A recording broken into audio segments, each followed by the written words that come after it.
자, 안녕하세요. 2학년 미술감상과 비평 6번째 시간이 되었습니다.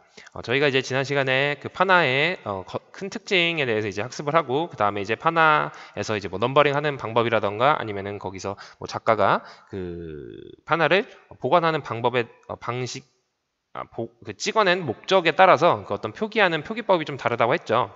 그거에 대해서 이제 살펴보다가 이제 세부적으로 이제 뭐 블록파나, 오목파나, 공파나, 그리고 평파나 이렇게 넘어가는 시점에서 이제 수업이 끝났었죠. 오늘은 이제 간단하게 이제 복습을 하고, 지난 시간에 배운 거를 간단하게 복습하고, 이제 바로 그 블록파나부터 해서 오목파나, 그리고 평파나, 공파나까지 그 특징에 대해서 살펴보고, 그 각 판형마다 이제 또 나뉘는 세부적인 기법들이 있어요. 거기에 대해서 간략하게 조금 학습해 보도록 하죠.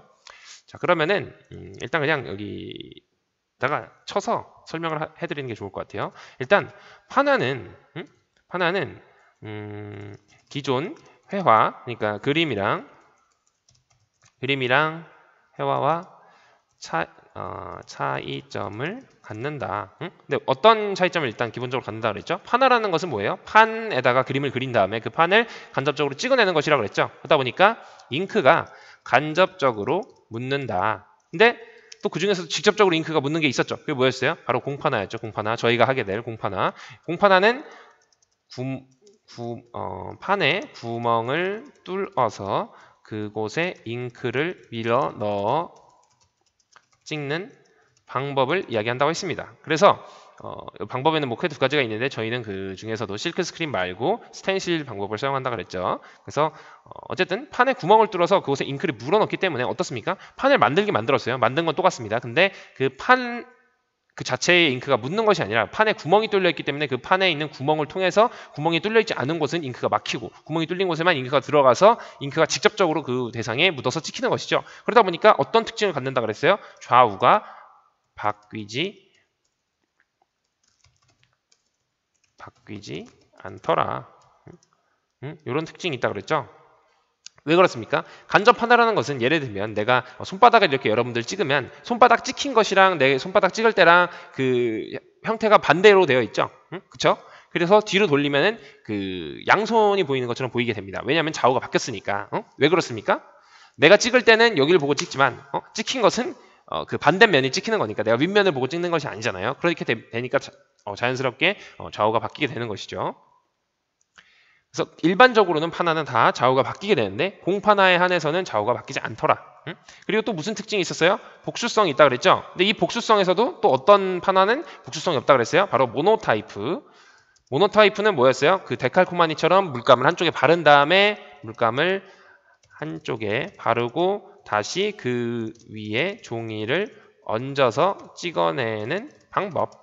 이러다 보니까 이거는 판을 만들었다기보다는 그냥 그 판에다가 낙서를 하고 어떤 그 물감 같은 것이 이제 마르기 전에, 경화가 되기 이전에 물감을 찍어내면 그 같은 이미지가 이렇게 찍혀내는, 약간 데칼코마니 한쪽에 이미지 그린 다음에 반으로 접어가지고 좌우 대칭 형태의 어떤 이미지를 만드는 데칼코마니 방법과 유사하다고 했습니다. 근데 어쨌든 모노타이프는, 모노라는 게 무슨 뜻이었어요? 하나라는 뜻이었죠. 그래서 하나만 찍을 수 있는 그림이다 라고 얘기를 했어요. 뭐 파나는 뭐 이 정도까지만 하고, 그리고 뭐 이거 외에도 뭐 판은 이제 뭐 그림 그리는 것이 아니라 일단 판을 조각하는 기능을 하기 때문에 약간 평면적인 작품이지만 그 과정에 있어서는 조각적인 요소도 좀 가지고 있다 그랬어요. 끌리라는 도구를 사용해서 나무 조각을 하듯이 이렇게 조각을 하니까 그런 부분에 있어서는 어떤 조각적인 특징도 갖고 있다. 그렇기 때문에 파나는 일단 회화랑은 좀 차별성을 갖고 있다. 근데 앞서 얘기한 것처럼 복수성이 있기 때문에 어떻습니까? 그 경제 원리에서 그 수요와 공급의 법칙이 있죠. 그 수요에 따라서 공급을 적당히 맞춰줘야 가격이 뭐 너무 낮지 않고 높지도 않게 그렇게 적당한 그 한계점을 유지할 수 있다는 걸 우리는 배웠어요. 그렇기 때문에 이 파나 작품도 똑같습니다. 되고 말고 계속 찍어내버리면 이거는 그냥 일반적인 인쇄물, 왜 우리가 길거리에 돌아다니는 전단지랑 별렇게 차이가 없을 수밖에 없어요. 차이가 있을 수가 없어요. 그러니까 그쵸? 차이가 없다는 얘기예요. 그래서 어쨌든 그런 걸 이제 방지하기 위해서 뭐라 그랬습니까? 그 밑에다가 왼쪽 끝에는 뭘 쓴다 그랬어요? 에디션 넘버. 그러니까 작품의 개수와 번호를 적고, 중간에는 뭐였어요? 중간에는 뭐였죠? 제목이었죠. 제목. 그러니까 타이틀을 적고, 그리고 가장 오른쪽에는 사인 시그니처가 들어가고 그리고 연도가 들어간다죠. 제작 연도. 그리고 여기 옆에다가 이제 에디션 넘버를 원래 찍어야 되는 곳에 이제 예를 들면 AP라고 쓴다던가 아티스트 프루프라던가 아니면은 뭐 PP. 책에서는 이제 프리젠테이션 프루프였나요? 프리젠트였나요? 좀 갑자기 기억이 안 나요. 프리젠트는 제가 말씀드렸던 거고 프리젠테이션이었죠. 제가 보기에 좀 이상하다 그랬던 것 같아요. 어디 갔지? 여기 있다. 네, 프리젠테이션 프루프죠. 그래서 제가 요거를 찾아봤는데 이게 PP에는 크게 세 가지가 있더라고요. 이제 프린터즈 프루프랑 그리고 제가 말씀드렸던 프리젠트 프루프, 말 그대로 선물용, 증정용, 그리고 프리젠테이션 프루프. 요것도 이제 교환을 위해 인쇄한 것임을 표시하는 PP라고 이렇게 굉장히 간단하게 나와 있는데 제가 좀 찾아보니까 책마다 이제 정의가 좀 다릅니다. 요것도 이제 선물용으로 보는 것도 있고요.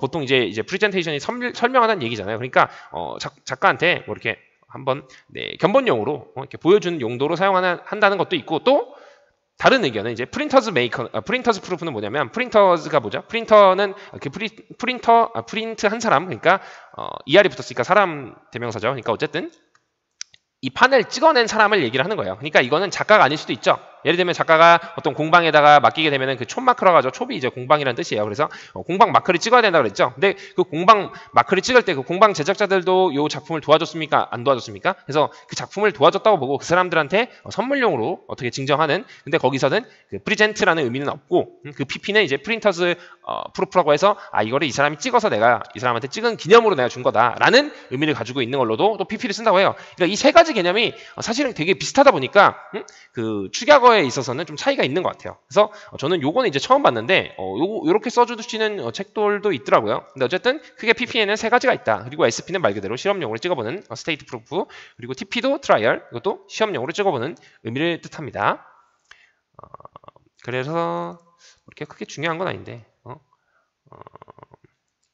뭐 AP, 뭐 불어로는 EA, 뭐 그리고 또 비매품은 HC, 뭐 이렇게 부르기도 한다 그랬어요. 근데 다 이것들은 다보다 그 에디션 넘버 이외에 그 작가가 추가적으로 찍어내는 판들이라고 보시면 돼요. 뭐 자기가 갖거나 아니면 누굴 주거나 아니면은 좀 기록하기 위한 용도로 좀 가지고 있는다든지. 이 비매품은 약간 기록의 용도가 강해요. 그래서 요 HC를 찍는 작가들은 좀 거의 없다 보니까 네. 좀 없다 보니까 요거는 좀 이 HC가 찍힌 그 판화는 조금 더 값어치가 높다고 합니다. 희귀하니까 그냥. 호안 미로라는 그 작가가 이제 판화를 많이 찍었는데 그 작가가 HC를 좀 이렇게 찍었대요. 근데 그 사람 작품이 좀 비싸다고 나와 있더라고요. 찾아보니까. 뭐 그렇게 크게 중요한 내용은 아닙니다. 네. 자, 그래서 뭐 지난 시간에 뭐 이런 식으로 판화를 어떻게 정의하는지에 대해서 판화를 어떻게 정의하는지가 아니라 판화에 대해서 뭐 예를 들면 작가가 한정 부수 이내에 찍어내는 작품들 이외에 선물용이라든지 아니면 기록용 아니면은 어떤 그 나를 도와줬던 사람들을 위해서 이렇게 증정용으로 제공해주는 이런 판형이 또 따로 있고 그거 이외에 이제 사람들한테 판매하는 목적을 가지고 있는 판화는 또 에디션 넘버를 무조건 찍는다 그랬어요. 그러니까 에디션 넘버가 없으면 이런 TP나 SP나 PP 이런 게 남아있다 그랬어요. 그리고 가장 중요한 게 뭐라 그랬어요? 여기 책에는 없네요. 캔슬레이션 프루프가 없죠? 여기 CP. 근데 판을 파괴해야 된다는 내용이 있었던 것 같아요. 그때 보니까.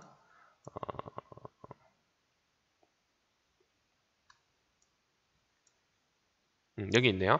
계획된 매수 인쇄가 끝나면 판을 파기하거나 에디션 종료를 알리는 명확한 표시를 해야 한다라고 적혀 있죠. 근데 여기에 제가 뭐가 있다 그랬습니까? CP라는 게 있다 그랬죠. CP. CP는 뭐였어요? 캔슬. 캔슬레이션 맞나? 캔슬레이션 프루프. 아이고. 프루프라고 했죠. 이 약자라고 했어요. 그러니까 캔슬이 이제 취소하다는 의미. 그러니까 취소를 내가 확인했다. 그래서 이 CP는 그 에디션 넘버 쪽에다가 CP를 하고 딱 찍는 게 아니라 이거는 보여줘야 되니까 그 판 그림 있죠. 그림이 이렇게 여기에 이렇게 그림이 있으면 이 그림 가운데다 이렇게 CP 이렇게 쓰는 거예요. 혹은 이제 X자를 그어가지고 그 판이 이제 망가져서 이 판을 다시는 못 써요라는 걸 보여주기 위해서 그런 이미지를 찍어낸다 그랬어요. 그리고 시그니처 사인은 뭘로 한다 그랬어요? 그 잉크 펜이 아니라 연필로 한다 그랬죠. 왜? 복제를 했을 수도 있으니까. 이게 찍어내는 것이다 보니까 그 잉크로 사인을 하게 되면 이걸 찍어냈는지 내가 이 작가가 직접 사인을 한 건지 알 길이 없다 그랬죠. 그러다 보니까 어떻게 보면은 그 작가의 어떤 그 작가가 이 작품을 직접 제작을 했다라는 증거로서 연필로 그 사인을 남긴다고 했습니다. 자, 그래서 이제 볼록 판화라 뭐 이렇게 볼 건데 이것도 이제 책을 보기 전에 그냥 간단하게 또 여기서 한번 설명을 드릴게요. 일단 볼록 판화, 그리고 오목 판화, 그리고 평판화를 먼저 하죠. 평판화, 그리고 공판화. 근데 여기서 또 영어로 불리는 이름이 다 다르다고 그랬어요. 볼록 판화는 이제 부조라는 의미를 가지고 있는 릴리프라고 불린다고 했죠. 부조라는 것은 뭐예요? 그 조각 작품 중에서도 환조라는 것은 이제 우리가 사방에서 그 대상을 바라볼 수 있는, 우리가 일반적으로 알고 있는 조각 작품들은 다 환조예요. 근데 그 벽에 걸려 있는 조각 작품이라든지 아니면 왜 여러분들이 혹시 뭐 어디 여행을 가거나 성당에 가시면은 그 성당 입구에 그 동그란 그러니까 출입문 위에 그 동그랗게 생긴 반원형의 어떤 출입구가 있을 거예요. 거기에 이제 조각 작품이 조각되어져 있는 경우가 있는데, 그걸 이제 팀파늄 조각이라고 하거든요. 그 반원을 팀파늄이라고 불러요. 건축 양식에서. 근데 그 반원에 조각되어 있는 작품들은 어때요? 뒤에서 바라볼 수가 없죠. 정면에서 한쪽 면에서만 바라볼 수 있잖아요. 그런 거를 이제 보통 부조라고 합니다. 그러니까 그 판판한 면에다가 약간 입체적으로 보이게 이제 도들새김을 한, 이게 약간 도드러지게 보이게 조각을 한 그런 형태를 얘기를 해요. 그래서 보통 이제 뭐 도들새김을 한 것은 이제 부조라고 얘기를 하고, 뭐 두리새김이라고 해서 사방에서 이렇게 조각을 한 것을 우리가 보통 환조라고 합니다. 그러니까 부조의 반대 개념은 환조겠죠. 근데 어쨌든 볼록 판화는 크게 뭐라 그랬어요? 제가 저번에 판형을 끌 같은 걸로 깎는다는 의미에 깎는다는 점에 있어서 분명히 이거는 회화적인 그림이지만 찍었을 때는 그 과정에 있어서는 약간 조각적인 경향이 있다 그랬죠. 그렇기 때문에 볼록 판화는 다른 이런 세 가지 판화보다도 조각적인 성향이 굉장히 강합니다. 왜냐하면 나무 판이라는 것을 이제 깊게 파내기 때문에, 그래서 어느 정도 그 부조적인 특징을 가지고 있어요. 그렇기 때문에 이걸 릴리프라고 크게는 부르는 겁니다. 자, 그래서 오목판화는 또 뭐였어요? 그때 지난 시간에 잠깐 배운 것 같아요. 인타글리오라고 했죠. 인타글리오. 그래서 이게 뭐 다양한 방법이라는 뜻을 가지고 있다 그랬어요. 이 단어 자체에는. 그래서 오목판화는 왜 다양한 방법이에요? 그 직접법이라는 방법도 있고 간접법이라는 방법도 있고 그 판을 제작하는 데 있어서 그 볼록판화나 평판화나 공판화보다 좀 더 다양한 어떤 실험적인 방법들을 사용할 수 있기 때문에 거기에다 붙인 이름이 바로 인타글리오라는 특수한 명칭입니다. 그리고 평판화는 뭐냐면 바로 리소그래프라는 뜻이에요. 리소가 이제 그 석판화를 이용을 합니다. 그 의미를 합니다. 그래서 그냥 평판화는 영어로 리소그래프예요. 리소가 이제 그 석판화를 이야기를 해요. 원래 이제 평판화라는 것은 석판이 있습니다. 석판. 이게 이제 석회석으로 된 돌판인데요. 이게 왜 그러냐면 석회석이 물이랑 친하고 입자가 물이랑 친하고, 이게 좀 시끄럽네요. 수험생들이 무시하지 않는 선택 과목 문제지도 A 문제지 보관용 공표제로 회수하여 주십시오. 4교시로 종료되는 시험장 또는 시험실에 아유, 죄송합니다. 지금 오늘 모의고사인데. 네.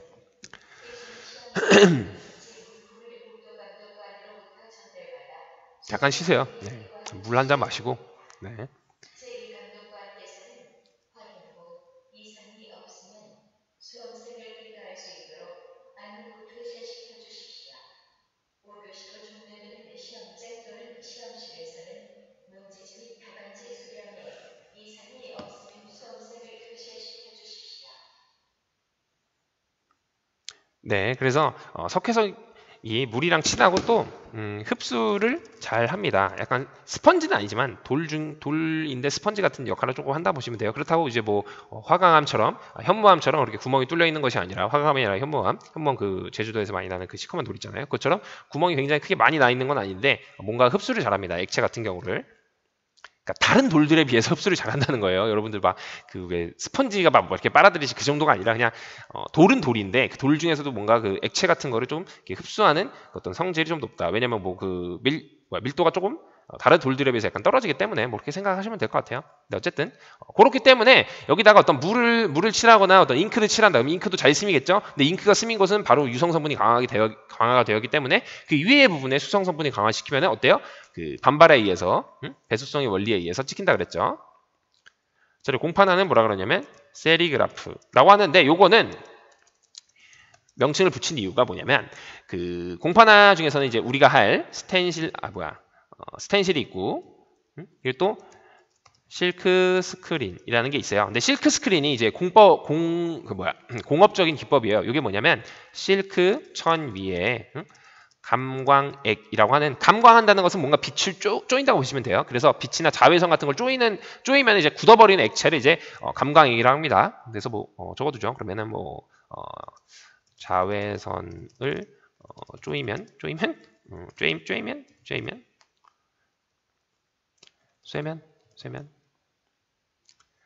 자외선을 쐬면 액체가 굳어지는 액체가 굳어지는 원리라고 했습니다. 굳어지는 원리가 아니라 용액. 말을 좀. 그래서 이 감광액을 그 실크천 위에 바릅니다. 그렇게 되면 어때요?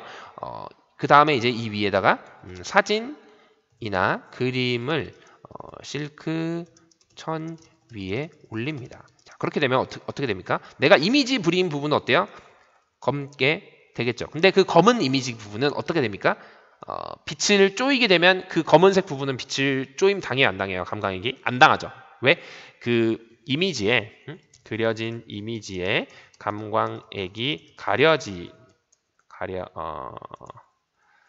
뭐라고 쓸까? 그려진 이미지에 감광액이 가려지는 부분은 빛을 쪼이면 어떻게 됩니까? 굳지 않죠? 굳지 않게 되어서 나중에 물로 씻어내면 이미지가 있던 부분은 감광이 되어지지 않아서 되지라고 하죠. 되지 않아서 일단 부분은 감광이 되지 않아서 씻겨 나갑니다. 그렇게 되면 거기에는 구멍이 뚫리죠. 그렇게 되면 이미지가 있던 부분은 구멍이 뚫리게 된다. 그렇죠? 그래서 이 방법은 뭐냐면 방금 앞서 설명드린 것처럼 실크천 위에 어떤 사진 이미지를 올리고 뭐 이렇게 이미지를 만들어내는 지금 과정을 전부 다 설명했는데, 이건 이제 앤디 워홀이 자주 사용한 방법이기도 하고, 그리고 여러분들 알고 있는 그 티셔츠 있죠? 티셔츠에 있는 어떤 프린팅 티셔츠에 있는 프린팅들은 거의 모두 이 위 방법으로 제작이 된 것입니다. 그러다 보니까 실크 스크린이라는 이 기법은 공업적인 기법이었어요. 실크 스크린이란 명칭은 공업적인 명칭이었습니다. 그런데 앤디 워홀이 이걸 자주 사용했다고 그랬죠. 그럼 앤디 워홀 같은 예술 작가가 쓰는 실크 스크린은 그럼 뭐라 그럴 거냐라고 여기서 이제 혼란이 오는 거예요. 왜냐면은 근데 앤디 워홀은 이걸 가지고 어떤 대중성을 강화하기 위해서 그 대중 매체를 이용을 해서 그거를 예술은 어디 멀리에 있는 게 아니야. 우리 지금 주변에 있는 이 공장에서 그 어떤 프린트 생산하는 방법 있지? 이 방법도 이 방법으로 제작된 것조차 너네가 알고 있는 미술관에 있는 그런 순수 예술 작품이 될 수도 있어 라고 그 예술의 어떤 대중화를 좀 얘기하기 위해서 이 실크 스크린이라는 방법을 사용한 것도 있어요. 근데 이제 예술계에서는 어떤 그 차별성을 둬야 된다는 그 생각이 좀 강합니다. 지금도 그렇고. 그래서 뭔가 그 공산품이랑 똑같다 그러면은 예술이 존재할 필요가 없겠죠. 그러다 보니까 그 예술계는 항상 어떤 예술만의 독자성을 좀 얘기하려는 경향이 강해요. 그러다 보니까 실크 스크린이라는 명칭 대신에 실크 스크린이라는 기법을 사용을 해서 예를 들면 예술 작품을 만든다. 그럼 그거는 우리 약속을 하자. 세리그라프라고 하기로 약속을 하자 하고 요대로 명칭을 붙인 거예요. 그러다 보니까 그냥 같은 기법인데 그냥 예술성을 좀 부여한 명칭이 뭐냐라고 물어본다면 만약에 물어본다면 그건 이제 세리그라프라고 얘기할 수 있는 거겠죠. 그런 식의 우리가 크게 이제 한글 명칭을 보고 이제 거기에 대해서 뭐 나오는 영문 명칭들을 좀 봤습니다. 자, 그러면 여기서 좀 제가 설명을 거의 좀 드리죠. 간단하게나마. 일단 블록판화에는 크게 목판화가 있습니다. 목판이 있어요. 목판. 자, 이제 목판은 이제 판재라고 했죠. 판재는 이제 이건 이제 지난 시간에 설명드렸죠. 판재는 판의 재료라고 생각을 하시면 돼요. 그러니까 판이 뭐 쇠판으로 되어 있냐, 돌판으로 되어 있냐, 나무판으로 되어 있냐, 요건 이제 판재를 얘기를 하는 거예요. 근데 판형은 반대로 이제 판형은 뭡니까? 볼록판하냐, 혹은 이제 오목판하냐, 혹은 공판하냐, 혹은 이제 평판하냐, 뭐 이런 걸 얘기한다 그랬어요. 이건 이제 판형을 얘기하는 거예요. 판의 형태, 어떤 형태를 가지고 있냐. 자, 그래서 일단 블록판에는 목판이 있고 또 고무판. 고무판 중에서도 이제 이건 좀 나중에 설명을 하죠. 고무판 그리고 지판. 지판이라는 것은 종이 지자를 써서 왜 우리 종이를 이제 지라고 합니다. 한자로 해서 종이를 얘기를 해요. 지판, 종이판. 그리고 또 뭐가 있냐면 뭐 직접 하나. 요건 이제 보통 판재는 이제 나무를 많이 씁니다. 참 이제 여기서 이제 또 이 정도 하면 될 것 같아요. 그래서 여기 설명을 드릴게요. 자, 그래서 먼저 목판에는 크게 두 가지 방법이 있어요. 우드 컷이 있고 우드 인그레이빙이 있습니다. 크게 두 가지가 있어요. 고무판에는 그냥 말 그대로 그냥 고무판이 있고 리놀륨 판화라는 것이 있습니다. 그리고 지판화는 그냥 지판화 하나만 있고요. 그리고 직접 판화는 직접 판화 하나만 있습니다. 그러면 여기서 볼록판화 여기 대해서 배워볼게요. 그럼 우드컷은 뭐냐면 이거를 제가 처음 시간에 설명을 드렸었는데 그게 날라갔어요, 영상이. 그래서 우드컷은 이제 좀 나무 결이 부드러워서 나무 결이 부드럽다기보다는 나무 결 방향대로 조각이 가능하여서 판이 상대적으로 부드럽다. 자, 이거는 나무 결의 역 방향으로 조각이 되어서 판이 상대적으로 거칠고 판이 상대적으로 단단하다. 자, 이게 왜 그러냐면, 자, 우리가 통나무를 생각을 해볼게요. 통나무 이거는 그림을 그려서 보여드릴게요. 그림을 집에서 마우스로 그리긴 좀 힘들긴 하지만 그림판. 여러분들 나무에 뭐가 있습니까? 나무태가 있는 거 아시죠? 자, 굉장히 좀 지저분하겠지만 이게 나무라고 생각을 해주세요. 뭐 이렇게 자, 나무가 있습니다. 자, 여기에 이렇게 나이테가 있죠. 이거 너무하다. 너무 어쩔 수 없습니다. 최대한 했어요. 자, 여기서 자 세로로 자르게 된 경우랑 가로로 자르게 된 경우 두 개가 있겠죠. 자, 가로, 세로.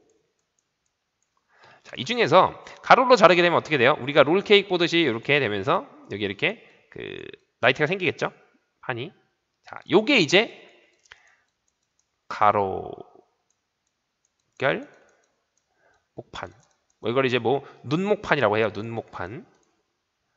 못 쓰겠다. 이게 중요한 건 아니에요. 어쨌든 이거 눈목판이라고 합니다. 나이테 모양이 마치 눈 같다 그래서 눈목판이라고 하는 거예요. 자, 그럼 이제 세로로 자르면 어떻게 됩니까? 세로로 자르면 판이 이 나이테가 일자로 됩니다. 일자로. 이게 이제 이 나이테들이 이제 결이 되는 거예요. 물론 여기서도 요 방향으로 깎게 되면 조금 어려워요. 잘 안 깎입니다. 그럼에도 불구하고 이 눈목판보다는 잘 깎여요. 그런데 요 방향으로 깎는다. 혹은 이 방향으로 깎는다. 이렇게 되면 이 결 방향대로 깎으니까 굉장히 나무가 잘 나가고 잘 깎입니다. 그래서 요거는 상대적으로 부드럽고 좀 자유로운 표현이 가능해요. 근데 요건 좀 딱딱하다 그랬죠? 왜? 이 결들이 다 회전하는 방향에 역으로 돼 있잖아요. 다 여기서 위에서 조각을 해야 되니까. 그러다 보니까 요거는 좀 더 목질이 좀 단단합니다. 그래서 여기서는 굉장히 좀 세밀한 조각을 할 수가 있어요. 그래서 이따가 뒤에서 나오겠지만 인그레이빙이라는 것은 오목판화에도 있는데, 인그레이빙이라는 것은 뭔가 뷰린이라고 하는 굉장히 딱딱한 것도 조각할 수가 있는 강력한 끌이 있어요. 그 끌을 가지고 이제 조각을 하는 거를 보통 인그레이빙이라고 합니다. 굉장히 강한 힘을 줘서 깎는 거를 얘기를 해요.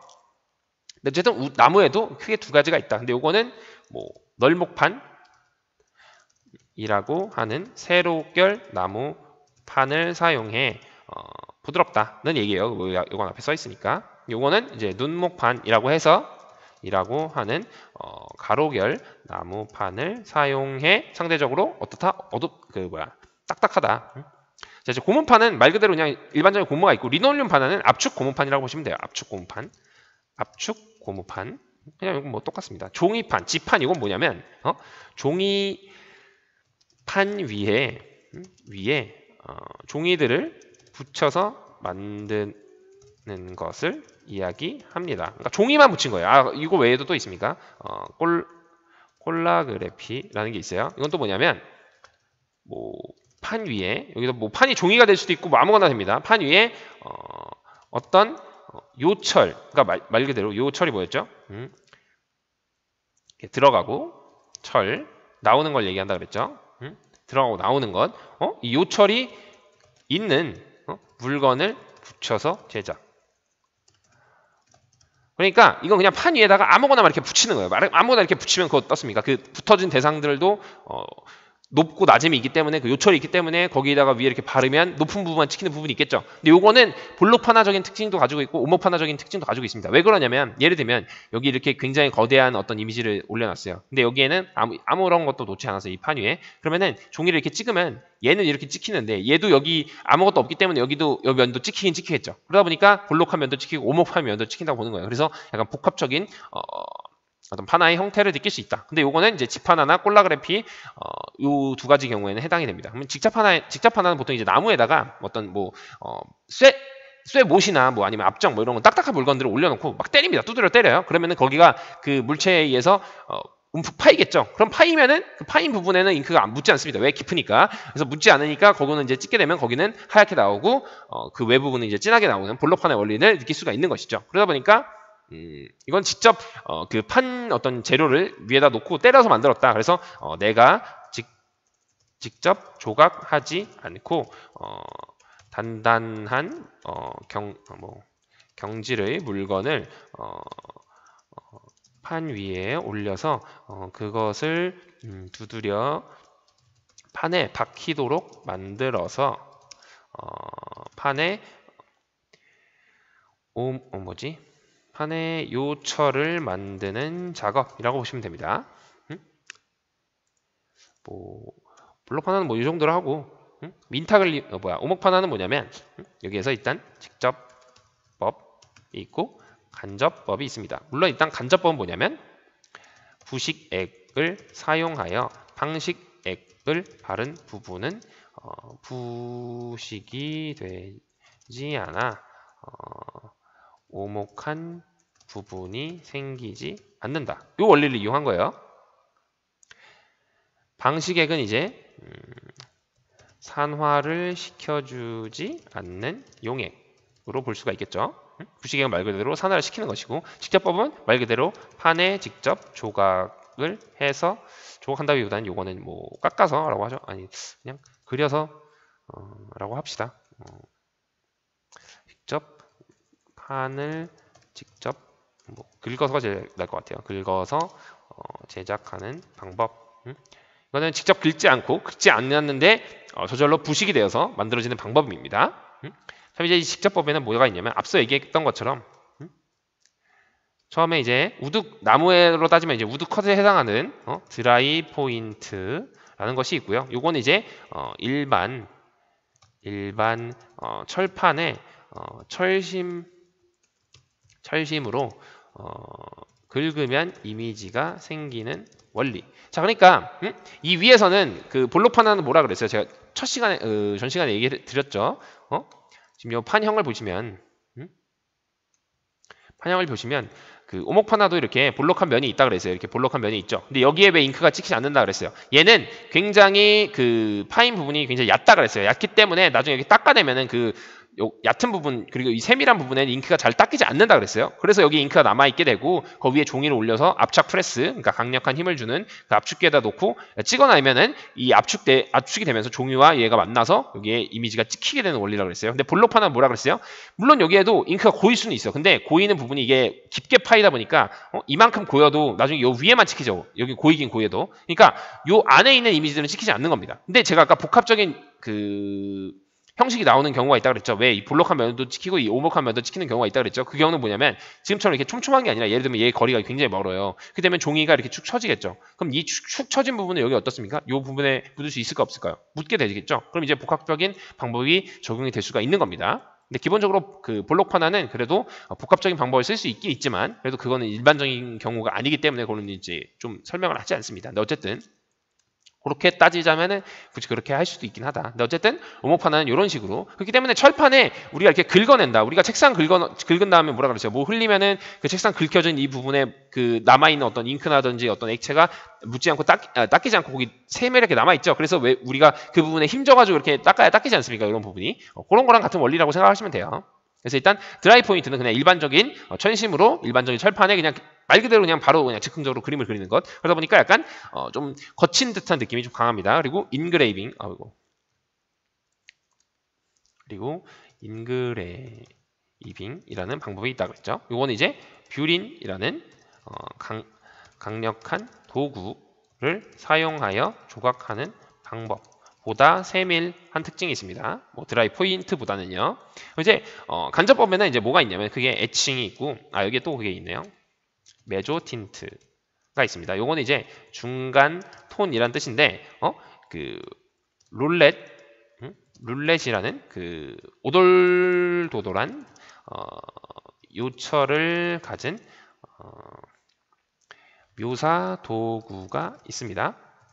요걸 가지고 이제 판 전체에 오돌토돌한 면을 만들어서 화면을 어둡게 만든 뒤에 스크레이퍼 그리고 바니쉬, 그러니까 스크레이퍼 다음에 이제 바니쉬를 한다고 보면 돼요. 바니쉬 이건 이제 뭐 하이라이트 가장 밝은 부분을 할 때 쓴다고 보시면 됩니다. 요걸로 이제 긁어서 밝은 면을 만드는 작업이라고 보시면 되는데 이게 뭐냐면 무슨 얘기냐면 여기서 이제 그 오목판화는 뭐라 그랬어요? 그리게 되면 그 그린 부분이 오목하게 파이면서 그 부분에 잉크가 머물어서 거기는 어둡게 찍힌다 그랬죠?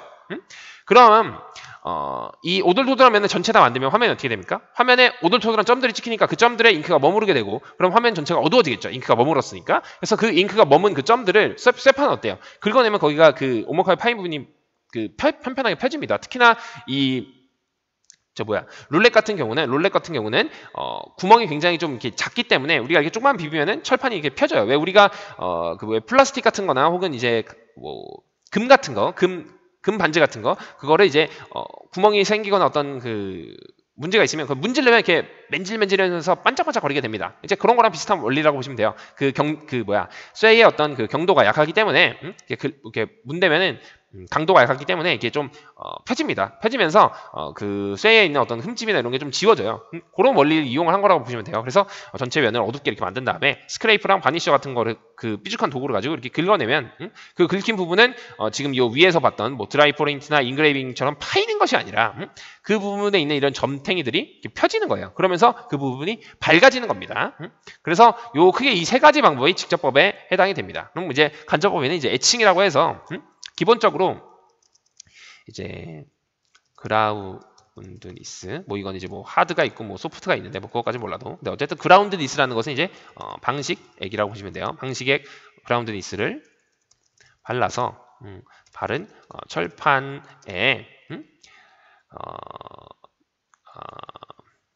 이렇게 쓰죠. 철판에 그라운드니스라는 방식액을 먼저 바르고 방식액을 바른 부분을 긁어서 지우면 그 부분은 부식이 되겠죠. 되어 이미지가 생기게 되는 원리라고 보시면 됩니다. 그러니까 처음에 예를 들면 여기다 A를 쓸 거예요. 그러면 여기다 방식액을 이렇게 발라요. 전체 화면에. 그 다음에 그 방식액 바른 부분에 A자로 내가 긁어냅니다. 그러면 그 방식액을 바른 부분은 굉장히 좀 잘 닦여요. 그래서 고기가 이제 닦여서 떨어져 나옵니다. 그러니까 그 위에 종이를 올리고 그 위에 우리가 어떤 철판으로 이렇게 찍어내면은 왜 이게 딱 찍히듯이 그 내가 힘줘서 누른 부분은 그 종이에 딱 붙어가지고 이렇게 딱 들면 떨어져 나와요. 그렇게 되면은 거기에는 방식이 없어졌죠. 그럼 거기에는 나중에 산성 용액을 넣으면 어떻게 됩니까? 그 부분이 산에 의해서 이렇게 부식이 되겠죠. 그러면 어떻게 돼요? 철판이 부식이 되면서 거기 안에 있는 부분에 오목한 그 면이 오목한 부분이 생기겠죠. 그럼 이제 나중에 거기에 그 잉크가 머무르면서 오목판을 찍을 수 있게 되겠죠. 그런 원리를 이용한 것이라고 보시면 돼요. 그리고 이거 외에도 하나가 더 있습니다. 그 이름 뭐였지? 에쿼틴트. 맞아. 에쿼틴트가 있습니다. 요거는 뭐냐면 마치 물로 수채화로 그린 듯한 느낌을 준다는 뜻인데 이게 뭐냐면 그 송진가루가 있어요. 송진가루가 이제 그라운드니스 역할. 그러니까 즉 방식액이 맞네요. 액 역할을 하는 겁니다. 그래서 송진가루를 그림 전체에도 도포를 해요. 그 다음에 이 송진가루를 밑에서 가열을 하게 되면 송진이 어떻게 돼요? 가열이 되면서 그 딱딱했던 그 송진가루가 끈적끈적하게 되면서 굳습니다. 그 위에. 그러면은 거기에는 그 부분이 이제 방식이 되는 거예요. 근데 이 위에서 그라운드니스라는 그라운드 니스라는 것은 어떻다 그랬어요? 그냥 이렇게 바르는 뭔가 붓처럼 그 물감 같은 형태라고 보시면 돼요. 생각을 하시면 돼요. 하드도 있고 소프트도 있는데 소프트는 그냥 이제 물감처럼 바르는 거고 하드는 그 딱딱한 고체 형태로 되어 있어서 그 위에 판 위에 바르면 이렇게 발리는 원리입니다. 근데 어쨌든 에커틴트의 이 송진가루는 그라운드 니스 역할을 하는데 송진가루 이렇게 전체적으로 도포를 해요. 그럼 이제 처음에 봤던 이 메조 틴트의 효과 같은 느낌이 나겠죠. 가루를 뿌리니까 가루가 마치 이 룰렛이 오돌토돌한 그 어떤 점탱이들을 만들어내는 역할과 똑같은 거를 할 거예요.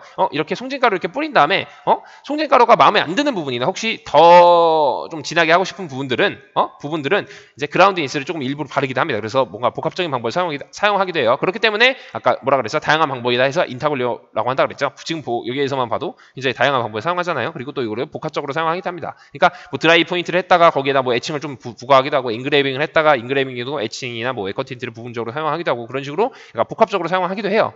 근데 그거는 이제 뭐 좀 중요한 내용은 아닌데 그런 방법도 쓰긴 한다. 근데 어쨌든 그런 식으로 송진가루로 어떤 특정한 어떤 이미지를 만들어내고 분위기를 내고 그 다음에 그 분위기에 맞춰서 그 일부분을 좀 방식을 닦아서 지운다던가 이런 식으로 좀 뭔가 좀 더 부드러운 표현을 할 수가 있습니다. 왜? 가루를 쓰기 때문에 가루를 쓰기 때문에 메조 틴트처럼 부드러운 톤의 변화가 가능하다 라는 장점이 있는 거예요. 그래서 이 에컨 틴트라는 방법을 쓰는 겁니다. 자, 평판화는 이제 말 그대로 리소그래프 해서 뭐 이제 석판화가 있고 뭐 이거 외에도 뭐 요즘에 이제 아연판을 쓰는데 다 방법이 두 개 다 똑같아요. 두 개 다 똑같습니다. 판형만 다르지 제작 방법은 같다. 먼저 이제 유성의 물감이나 크레파스 뭐 이거를 리소 크레용이라고도 해요. 어쨌든 이런 크레파스 도구들을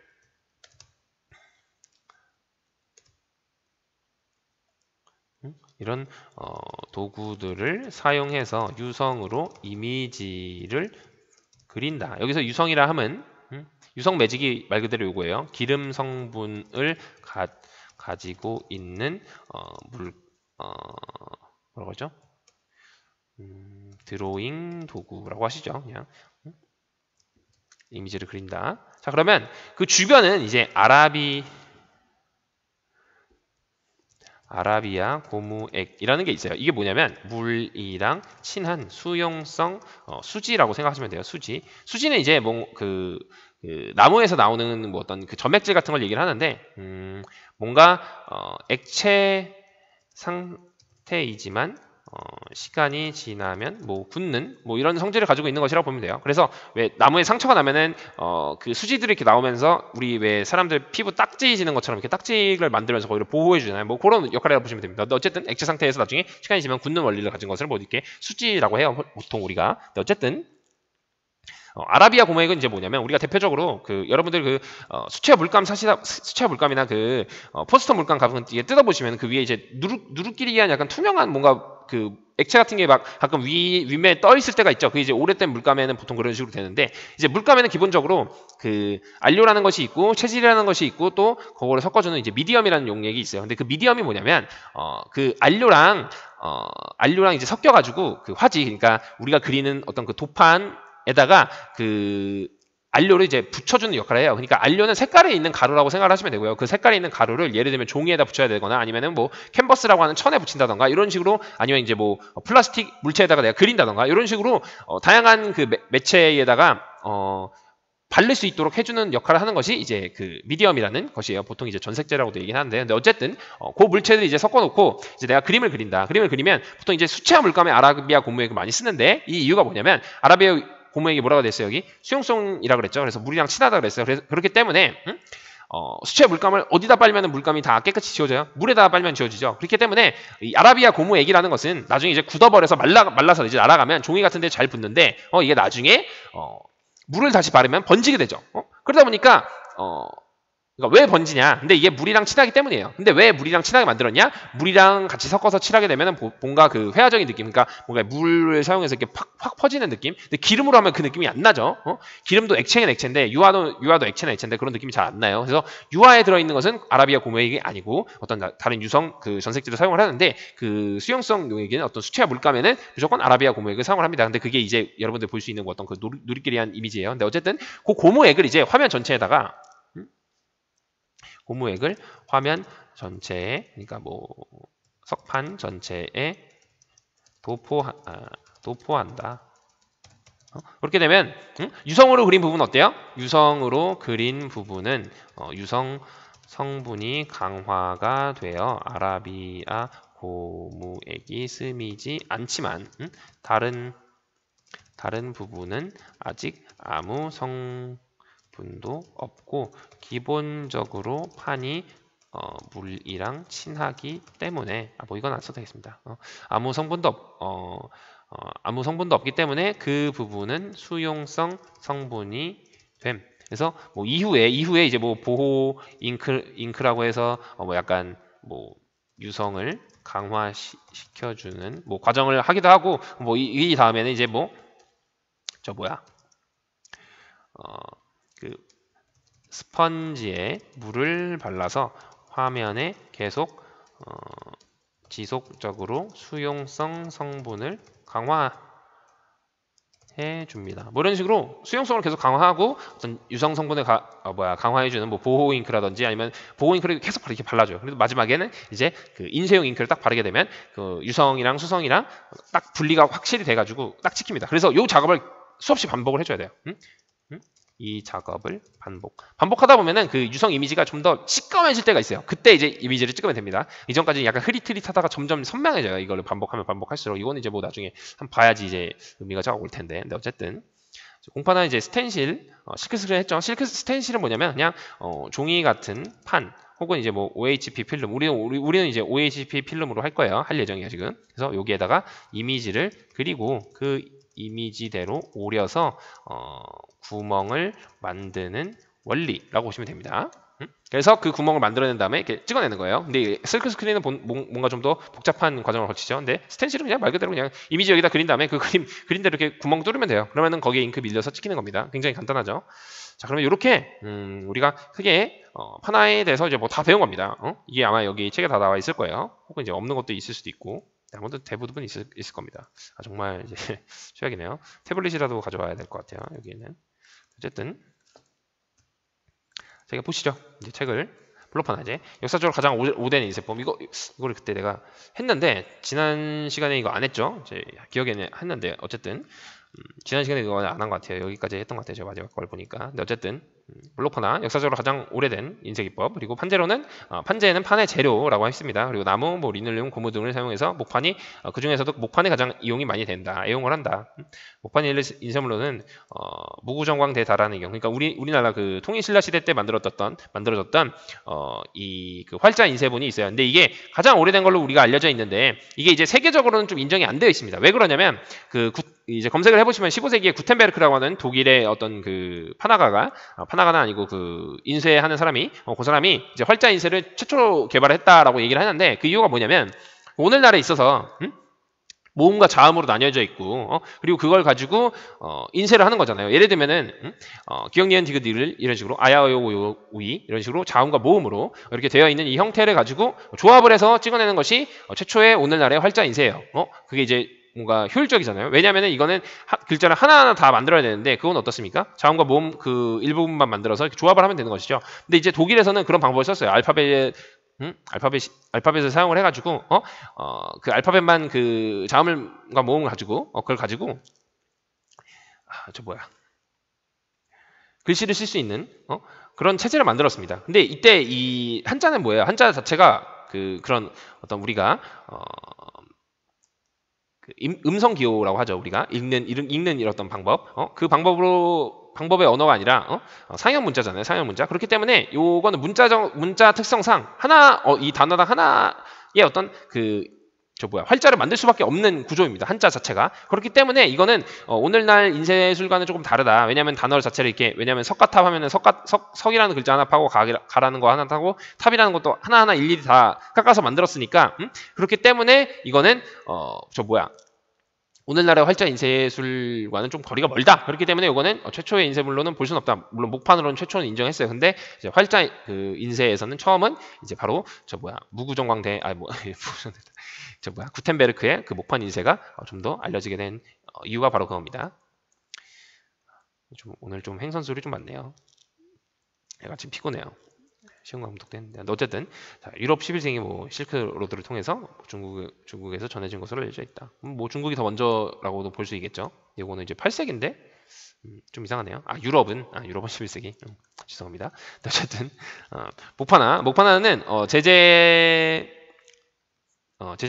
판이 제재됐다는 것은 이제 판을 만들었다는 얘기예요. 판을 이제 제도 그러니까 잘라가지고 그 재료를 만들었다, 준비했다. 그래서 판을 준비한 다음에 그리고 그 형태에 따라서 제가 아까 말했지 않습니까? 세로로 자르면 우드컷이고 그 가로로 자르면 인그레이밍이라고 그랬죠. 그래서 그걸로 얘기하는 거야. 제재된 판재의 형태. 그러니까 왜 제재소라고 하죠 우리가 흔히. 그래서 나무 목재를 이제 자르는 곳을 제재소라고 합니다. 근데 어쨌든 그래서 그런 데서 막 나무를 자르는 형태에 따라서 우드컷과 우드 인그레이밍으로 나뉜다. 그러니까 후자는 가로로 제작된 여기 나오네요. 가로로 제작된 섬세한 표현에 적합하며 높은 숙련도를 필요한다. 왜 높은 숙련도가 필요해요? 단단하기 때문에. 단단하니까 깎기가 어려우니까 높은 숙련도가 필요하다고 한 거예요. 그리고 인쇄의 원리는 불필요한 부분을 깎아낸 다음 튀어나온 부분에 잉크를 칠해서 찍어낸다. 잉킹한다. 그러니까 뭐라 그랬어요? 요철이 있는 부분에서 철에 해당하는 부분에 잉크를 찍어서 칠해서 찍어낸다고 보시면 됩니다. 그래서 뭐 밑그림 그리고 밑그림 옮긴 다음에 그다음 새기는 거 깎아내는 겁니다. 그다음 깎아낸 다음에 롤러라는 도구를 사용해서 잉크를 바른 다음에 문지르기를 할 때는 이제 바렌이라는 도구를 사용을 해요. 혹은 이제 스푼이라고 해서 우리가 흔히 알고 있는 그 숟가락 같은 거 맨질맨질한 도구를 사용을 해서 위에서 이렇게 막 민다면은 이 종이에 이렇게 찍혀 나갑니다. 그러니까 얘는 프레스기라는 그 압축한 어떤 그 인쇄에 필요한 도구가 필요가 없습니다. 되게 간단하게 나와 있네. 근데 어쨌든 이거 외에도 뭐 목파나라던가 리놀륨 파라던가 다 똑같습니다. 그래서 여기 드라이 포인트 이거는 이제 애칭이네요. 벌써 애칭이네. 벌써 오목파나네요. 오목파나 인그레이빙 마틴 숀가우어의 작품. 이게 굉장히 좀 유명합니다. 15세기 때.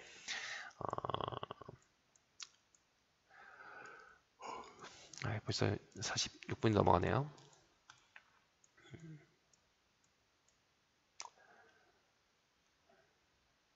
오늘은 뭐 오목파나까지만 설명을 하죠. 조금 사실 이게 여러분들은 그냥 실기만 하는 게 맞아요. 2학년은 실기만 하는 게 맞는데 지금 그 실기를 가지고 억지로 이렇게 이론을 1시간씩 하다 보니까 여러분들한테 좀 너무 좀 지루하고 좀 의미가 없는 수업인 것 같긴 합니다. 그래서 약간 좀 고민이에요. 지금 저도 이 수업을 하면서 이게 내가 이렇게 세세하게 설명을 해줄 필요가 있을까? 이상 그런 거죠. 이제 대학교 가도 이렇게 배우거든요. 대학교 가면 미대의 판학과를 가시면 이렇게 배우십니다. 근데 어쨌든 뭐 이게 나쁜 건 아니에요. 여러분들이 뭐 이론 수업을 보게 되면은 고등학교 과정에도 분명히 있는 거고 고등학생들도 알면 좋은 것인데 여러분들이 이제 일단 수행평가밖에 안 보잖아요. 지필고사를 안 보기 때문에 지금 이렇게 계속 제가 이런 지식을 알려주는 게 좀 재미가 굉장히 없을 수밖에 없어요. 지금도 그러겠죠. 저도 그렇습니다. 지금 이게 뭔가 의미 있는 걸 좀 알려준다는 생각이 좀 강하면 좀 이렇게 설명도 좀 더 잘 되고 이럴 텐데 약간 저 자체도 이게 설명을 하다 보면은 스텐실 그냥 할 건데 이제 볼록 하나에 뭐 이런 인그레이빙이나 우드컷 에세이 판재에 대해서 여러분들한테 설명을 해드리고 이런 게 좀 그렇긴 합니다. 근데 모르겠어요. 그래서 한번 이번 이제 파나는 어쩔 수 없이 수행평가를 우리가 하니까 수행평가 하니까 그래도 좀 설명한다는 개념으로 여기까지 나가도 그래도 이제 지금 다음 주면은 계약을 하죠. 그래서 이거 하고 아마 하나를 안 찍네요. 다음 주 수요일 날 하니까 이게 마지막이구나. 그러면은 뭐 근데 마지막인데 설명을 자 그러면 마지막이니까 여기 한번 읽어보세요. 여기 제가 앞에 계속 다 네 개 판은 다 설명해 드렸잖아요. 이건 중요한 게 아니고 제일 중요한 거 합시다. 수행평가 때 하는 거 스텐실. 근데 뭐 스텐실도 뭐 이게 없어요. 없습니다. 뭐 심지어 설명도 없네. 공판 하나 보죠 그러면. 공판 하나 설명해드리고 그럼 끝내도록 할게요. 이게 마지막이구나. 맞네. 내가 생각을 못했네. 죄송합니다. 자, 그래서 어쨌든 자, 공판화를 보죠.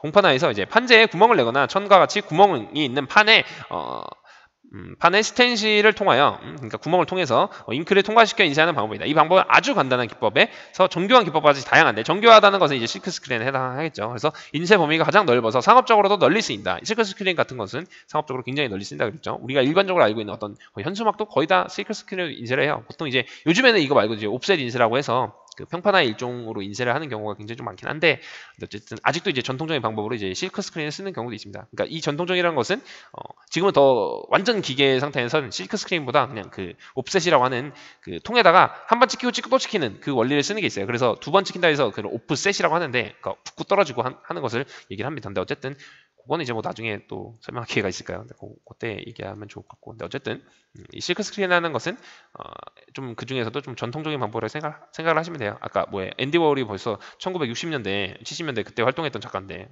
그때면 벌써 지금 60년 전이잖아요. 그러니까 지금 완전 거의 디지털로 많이 바뀌었으니까 좀 그런 경향에서 제가 그런 얘기를 한 겁니다. 근데 어쨌든 자, 그래서 여기 나와 있네요. 그래서 이와 구분되는 미술 작품임을 나타내기 위해서, 그러니까 상업적으로 이용되는 어떤 그런 실크 스크린이라든지 공판화라는 것을 구분하기 위해서 예술 작품으로 제작된 것은 이제 세리그래피라는 용어를 사용하기로 한다. 뭐 이렇게 나와 있어요. 여기 뭐 워홀이 많이 썼다고 돼 있네요. 60년대에 뭐 나와 있네. 다 감광 그런 거. 한번 제가 올려놨으니까 한번 읽어보세요. 근데 제일 중요한 건 스텐실인데 스텐실 너무 작은데.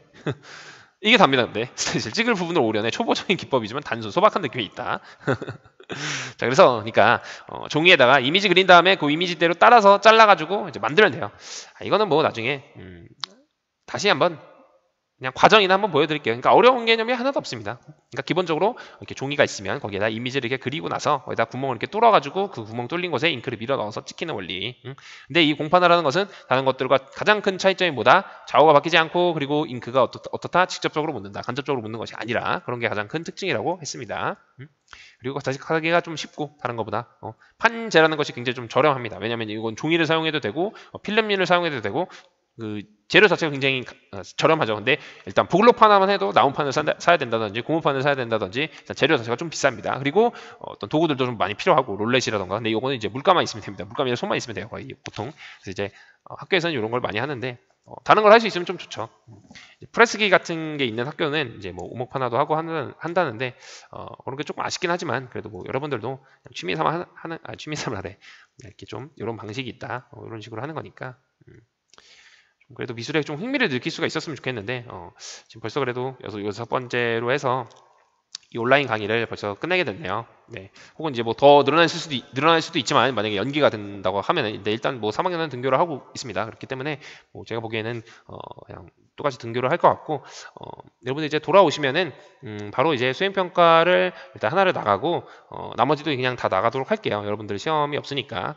그래도 좀 굉장히 어려운 걸로 진행은 하지 않을 거고요. 그 형식은 다 이미 제시가 되어져 있기 때문에 그 형식에 맞는 좀 간단한 형태들을 제작하는 방법으로 좀 이렇게 할 겁니다. 그러니까 부담은 없으셨으면 좋겠고 뭐 이론 수업 이렇게 좀 재미없었을 텐데 물론 이제 좀 많은 사람들이 듣지 않는 것 같긴 해요. 근데 어쨌든 그리고 지금 혹시나 수업을 다 들었는데 안 듣는 분들도 많으시겠지만 출석을 좀 남겨주세요. 출석 댓글. 제가 맨날 일일이 좀 전화를 하는데 수업을 듣는데 출석 댓글을 안 남기시는 분들이 좀 많습니다. 그래서 네, 아쉬우니까 네, 좀 남겨주세요. 뭐 이제 좀 끝나지만 아무튼 고생하셨고 계약하면 이제 만나서 직접 수업을 하는 걸로 하죠. 여러분들한테 좀 흥미 있는 걸 많이 해주고 싶고 미술 자체가 좀 재밌어야 되는데 조금 이제 재미없는 수업을 한 것 같긴 합니다. 여러분들이 느끼기에. 그래서 좀 그 부분에 대해서는 좀 미안하고 그래서 아무튼 이제 계약해서 만나서 이제 좀 재밌게 유희적인 이런 활동을 했으면 좋겠습니다. 자, 그러면